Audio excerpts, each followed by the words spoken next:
2 years ago, Jonathan and his brother started this nonprofit educational project aimed to provide science, technology, engineering, and math into more schools and communities. Specifically, they tried to highlight the importance of 3D printing in the future to the kids. This is a story about Helping Hands Company and Jonathan. So welcome, Jonathan. Yes, thank you. Thank you for having me. For sure, definitely. So the reason I'm trying to connect with you because, straight up, I saw your LinkedIn profile and in the accounts and stuff like that, right? So I saw a really interesting project that you actually are working on it, and it's you and your brother, right? Yes, it's Helping Hands MB. Hi, I'm Jonathan. And I'm David. We're the founders and leaders of our own nonprofit, Helping Hands MB. Helping Hands MB is a student-led group that uses technology and kindness to make a difference in the lives of younger people with education and community service. Our mission is to help create a better and more inclusive world, one hand at a time. Our greatest achievement to date is teaching high school students 3D printing and involving them in our project to make prosthetic hands and forearms for limbless children in Haiti. We want to help solve the problem of shame for the disabled in developing countries. Haiti is a 2-hour plane ride away from our homes in Miami, but it is a world away. In Haiti, a child who, by birth or accident, is missing a limb is often abandoned at an orphanage because a family cannot take on the burden of raising that child. The colorful, simple, yet versatile prosthetics that we make can change that trajectory. A child fitted and taught with a 3D printed prosthetic hand can take on simple tasks such as carrying a tray and feeding themselves. And most importantly, this child has now been shown kindness, given hope, and new confidence. Oh, that's really interesting because that was my first question, actually. I was trying to ask you, can you please introduce your business for a little bit, but you actually did a phenomenal job on introducing that. But can you tell us more about why do you guys actually trying to start this business, and why do you guys think this business is really crucial and important? Well, the story starts. It starts in two ways, and it starts with myself and my journey, and also with my brother and his journey. How it all converges at the end of sophomore year, and that's when we have the idea to start it. So for me, it started around freshman year. I was involved with the robotics club at my high school, and I was looking at other robotics clubs at other high schools. That's the competition. So I got to research, and I saw that a lot of the other teams, they were not just building a robot and using all their skills to build the best robot, but they were also trying to do it for good. So they might have done community service projects such as building a robotic wheelchair for a younger kid or something like that. So I had that idea, and I was I brought it to my team. I said, we should use our skills to give back and do community service. And they said, that's a good idea. You should pursue that. So I organized, and it would become the first project of the soon-to-be nonprofit. I called it the STEAM Plus project. And the idea was to take my robotics team, go into underserved elementary schools where they don't really teach anything related to STEM, and to teach them the basics of programming and robotics, to introduce it to them and potentially create a spark with something like that. So that project was a huge success. Everybody enjoyed it. The robotics team working with me, the younger kids at the elementary school loved being able to play with little robots and being able to work with older kids. So after that project, I decided that I want to do more of this community service and trying to organize these projects. And at the same time, my brother was really involved in 3D printing. Oh. And he discovered this organization called Enable. And what Enable does is, using doctors, engineers, scientists from all around the world, they design 3D printable prosthetics that can be used for adults or for anyone. So the idea is to make cheap and affordable prosthetics for everybody. So he really became involved in that and got really passionate about it around the same time that I was finished, where I saw my vision to do more community service.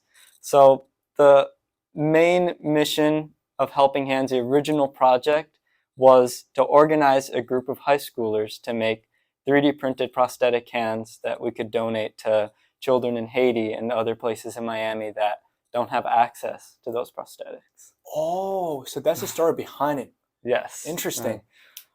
So like I think that your brother definitely know a lot of information and knowledge about 3D printing. Oh yeah, right? he's the technical expert. I'm just the one that gets the team together and does all the marketing and stuff So you're like the that. market- But David is the one who's leading the others to build the prosthetics. Got it. So he's more like a CTO position. You're more like a COO, like organizing the team basically and stuff like that. It's just a really great synergy that my brother and I have, because what he lacks, I excel in, vice versa.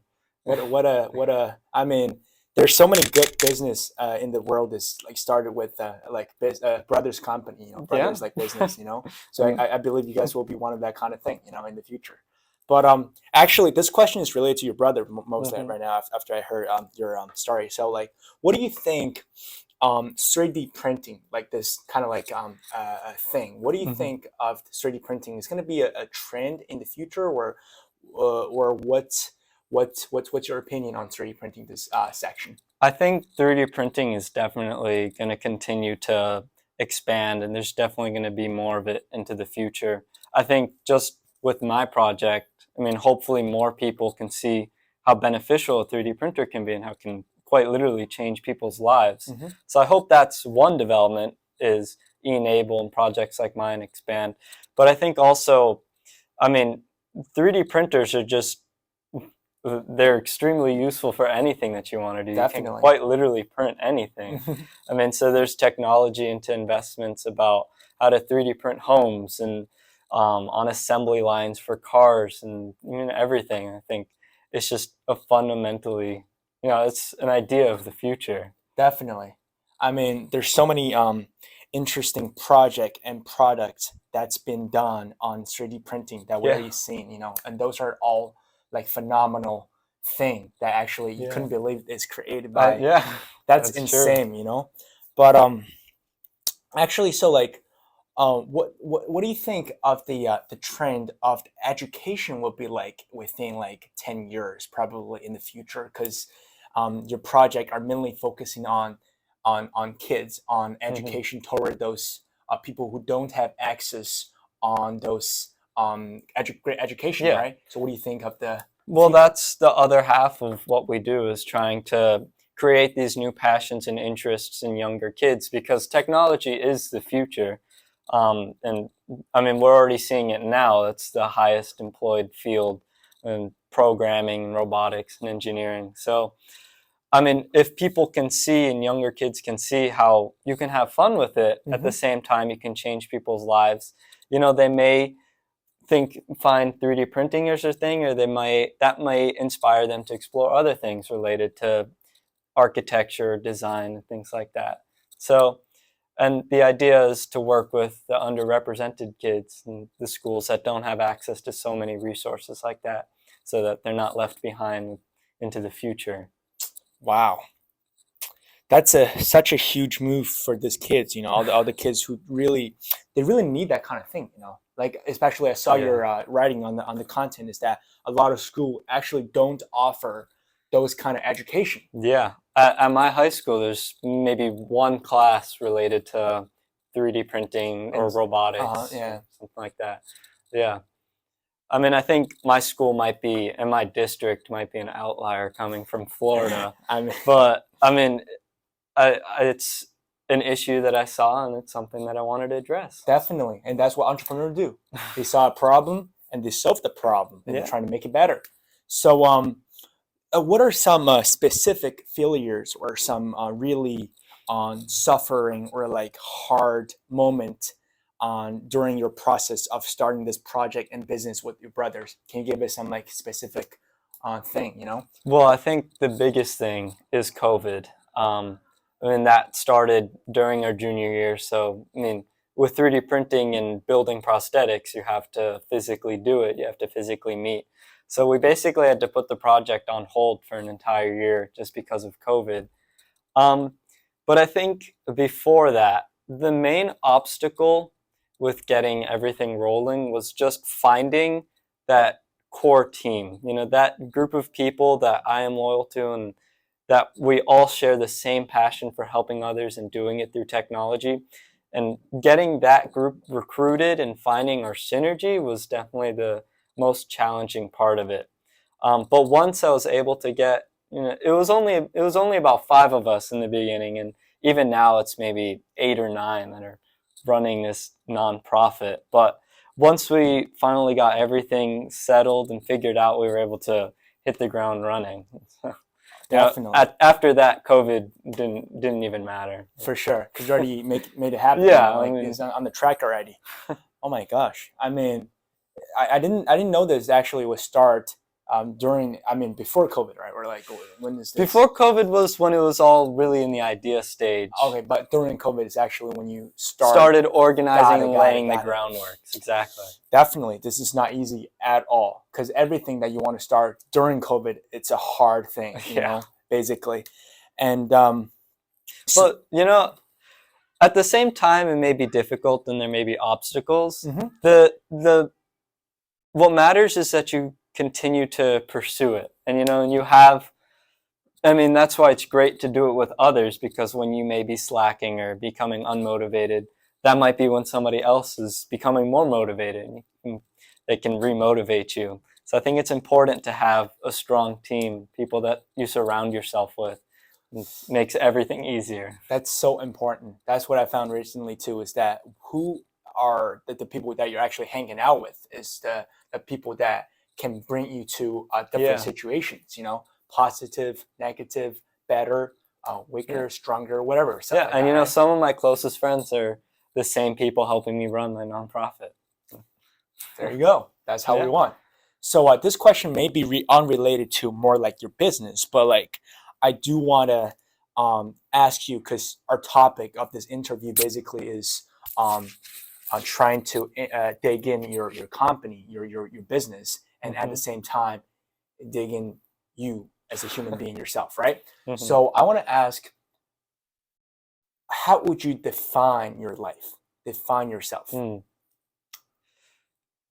That is a good question. Well, define, you mean in like 3 words or something like that? Like what do you like to do? Like, it could be like a paragraph, it could be a sentence, it could be a word, I mean, I would say that one of my strongest qualities is that I'm a visionary. I can see something that I want to do, and not only that, not only have a goal. I think I'm really good at narrowing down the steps and the smaller objectives that need to be accomplished to reach that goal. So when it comes to projects that I do, I'm able to see this is the end goal, this is what we want, and here's how we're going to accomplish it. This is what we're going to do. These are the steps we're going to take. And I think also another one of my strong qualities is at the same time that I'm able to see how different skill sets and stuff are needed, at the same time I'm able to value the people that I work with, and I'm able to, I guess, just be kind to them. Not everybody wants to be told what to do all the time. I don't think anybody does.